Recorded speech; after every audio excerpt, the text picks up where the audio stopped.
प्रिय भैया बहनों, आज हम सभी कक्षा षष्ठ सामाजिक विषय में हड़प्पा सभ्यता में एक दूसरे टॉपिक जिसका नाम है भवन, नाले और सड़कें, इसके विषय में चर्चा करेंगे और ये देखेंगे कि उस समय की भवन, नाले और सड़कें किस प्रकार थी। हड़प्पा कालीन नगरों की जब हम चर्चा करते हैं तो हड़प्पा कालीन नगरों की चर्चा में भवन कैसे थे। इन नगरों में के घर आमतौर पर 2 मंजिल होते थे। जो इनके घर होते थे वो 2 मंजिल होते थे और घर के आंगन के चारों तरफ कमरे बनाए जाते थे। जैसा कि हम कल चर्चा किए कि ये इस प्रकार से आंगन है और आंगन के चारों तरफ, ठीक है, ऐसे ऐसे कमरे बनाए जाते थे। इस प्रकार से कमरे बनाए जाते थे। ऐसे नक्शों से उनका निर्माण होता था। अधिकांश घरों में अलग स्नानागार होते थे और कुछ घरों में कुएं भी होते थे। जैसे कुछ घरों में पानी की जरूरत को पूरा करने के लिए जो है कुओं का भी निर्माण किया जाता था। कई नगरों में ढके हुए नाले थे, इन्हें सावधानी से सीधी लाइन में बनाया जाता था। हर नाली में हल्की ढलान भी होती थी ताकि जो पानी है वो आराम से सरकते हुए निकल जाए। दूसरा, नालियों को जो नालियां होती थी उनको सड़कों से मिलाकर बनाया जाता था और मिलाकर इस तरह बनाया जाता था कि वो जाकर के किसी बड़े तालाब में मिलकर के जो अपशिष्ट पदार्थ है वहां पे निकल जाए। नालों के ढके होने के कारण इसमें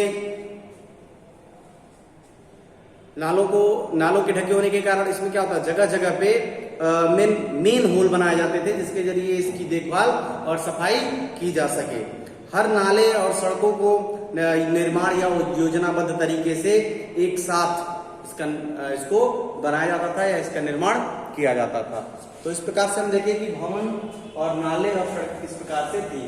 भवन में हमने देखा कि भवन के जो बनाए जाते थे उनके बीचों बीच आंगन हुआ करता था और आंगन के चारों तरफ कमरों का निर्माण किया जाता था।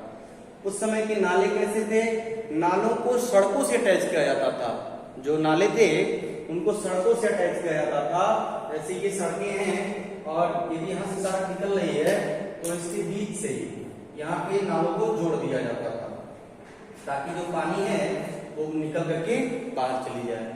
दूसरी चीज, इसमें ऐसे ढलान बनाए जाते थे ढाल के स्वरूप में कि पानी लुढ़क करके बाहर निकल जाए, वहां पे उसका ठहराव न होने पाए। ठीक, इस तरह से। और इनकी सफाई के लिए या इनको सुरक्षित रखने के लिए इनको इस पे ढक्कन भी बनाया जाता था, इसको ढका भी जाता था और इसका निर्माण जो होता था वो बहुत ही योजनाबद्ध तरीके से किया गया था। ऐसा पुरातत्वविदों को साक्ष्य के तौर पे मिला है, जो अपनी किताब में भी आप देख सकते हैं। अब आते हैं नगरीय जीवन। उस समय के जो नगरीय जीवन थे वो कैसे थे। नगरीय जीवन,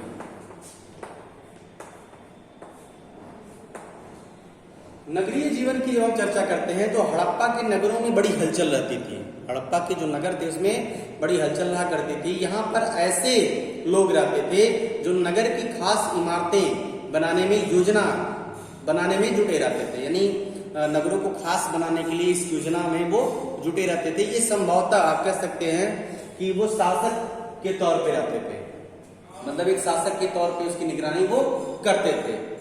यह भी संभव हो सकता है कि ये शासक लोगों को लोग भेज कर दूर दूर से धातु या बहुमूल्य पत्थर या अन्य उपयोगी चीजें भी मंगवाते थे। आप देखेंगे जब हड़प्पा कालीन सभ्यता की जो इमारतें हैं आपकी किताब में दिया हुआ है, उसके चित्र भी दिए हुए हैं कि वो किस प्रकार से बने हुए हैं, किस प्रकार से बहुमूल्य पत्थरों के द्वारा उनका निर्माण हुआ है। तो जाहिर सी बात है कि अगर इन पत्थरों का निर्माण हुआ है तो एक जगह तो मिले नहीं होंगे, और जब एक जगह नहीं मिले होंगे तो किसी न किसी को भेज करके दूसरी जगह से इसको मंगवाते रहे होंगे। शायद शासक ये लोग खूबसूरत मनकों या सोने चांदी से बने आभूषणों जैसी कीमतों को क्या करते थे, अपने पास रखते रहे होंगे। या इन नगरों में जो लिपिक होते थे, जो मुहरों पर लिखते थे, मुहरों पर लेखन होता है जो उसके लिखने के लिए लिपिक होते हैं, शायद अन्य चीजों को भी लिखते रहे होंगे जो अभी इस समय बच नहीं पाई हैं। जिसके साक्ष्य हमको मिले हैं। इनके अलावा नगरों में शिल्पकार भी होते थे, स्त्री पुरुष भी रहते थे जो अपने घरों या उद्योग स्थल पर तरह तरह की चीजें बनाते रहे होंगे या बनाते थे। लोग लंबी यात्राएं भी करते थे, वहां से उपयोगी वस्तुओं को भी लाते थे और साथ ही सुदूर देशों के किस्से या कहानियां सुनाते थे या जानते थे। और मिट्टी से बने कई खिलौने भी मिले हैं जिनसे बच्चे खेलते रहे होंगे। यानी इन तरह तरह के साक्ष्यों के आधार पर ये बताया जा सकता है कि उस समय हड़प्पा कालीन जो नगरों की सभ्यता थी, जो नगरीय जीवन था, वो किस प्रकार का था। तो इस प्रकार से हमने आज 2 टॉपिक की चर्चा की, भवन, नाले और सड़क उस समय के कैसे थे और नगरीय जीवन कैसा था। यानी बड़ी हलचल रहती थी, यहाँ पर ऐसे लोग भी रहते थे जो क्या करते थे, खास इमारतों को बनाने की योजना बनाते रहते थे और शायद वो शासक के स्वरूप में वहां निवास करते थे। इन टॉपिकों पे चर्चा करते हुए हम अगले टॉपिक पे चर्चा करेंगे, जिसका नाम है, अगला टॉपिक है जिसका नाम है नगर एवं नए शिल्प। नगर एवं नए शिल्प।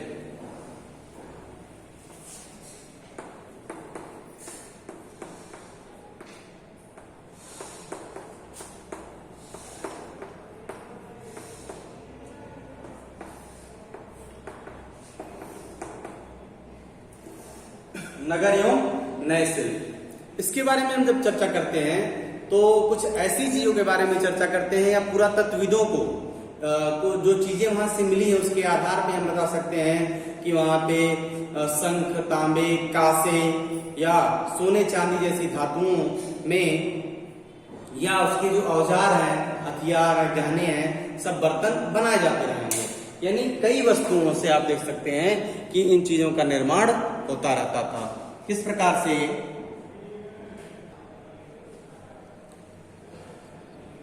इसकी चर्चा करते हुए आगे देखते हैं कि जो हड़प्पा सभ्यता के लोग थे वो मुहरे बनाते थे। यानी यहां से जो सबसे आकर्षक वस्तु मिली है, वस्तुओं में जैसे मनका है, बाट है, फलक है। इस प्रकार से फलक एक विशेष प्रकार की आकृति होती है जो आप अपनी किताब में भी देख सकते हैं। इन आयताकार मोहरों पर सामान्यतः जानवरों की भी चित्र मिलते हैं, जानवरों के चित्र मिलते हैं, जिससे हड़प्पा सभ्यता के लोग काले रंग से डिजाइन किए हुए खूबसूरत लाल मिट्टी के बर्तन बनाते हुए देखे जाते हैं या देखे गए हैं। संभवतः 7000 साल पहले मेहरगढ़ में कपास की खेती होती थी। इसकी खेती, कपास की खेती, जो मोहनजोदड़ो के कपड़े के टुकड़ों के अवशेष, चांदी के एक फूलदान के ढक्कन तथा कुछ अन्य तांबे की वस्तुओं से चिपके हुए मिले हैं। यानी मेहरगढ़ में कपास की खेती होती थी 7000 साल पहले।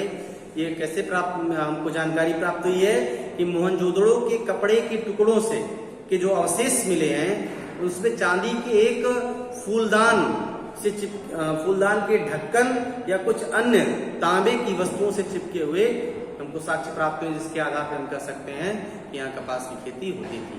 पकी मिट्टी और फेयंस से बनी तकलिया सूत का कताई का भी संकेत ये देती है। अब आते हैं फेयंस। फेयंस क्या होता है? फेयंस की जो चर्चा हुई है, फेयंस क्या होते हैं? पत्थर और शंख प्राकृतिक तौर पर पाए जाते हैं। पत्थर जो होते हैं और जो शंख होते हैं प्राकृतिक तौर पर पाए जाते हैं, लेकिन फेयंस को कृत्रिम रूप से तैयार किया जाता है। बालू या स्फटिक पत्थरों के चूर्ण को गोद में मिलाकर उनसे वस्तुएं बनाई जाती हैं और उसके बाद उन वस्तुओं पर एक चिकनी परत चढ़ाई जाती है। इस चिकनी परत के रंग प्रायः नीले या हल्के समुद्री हरे होते हैं।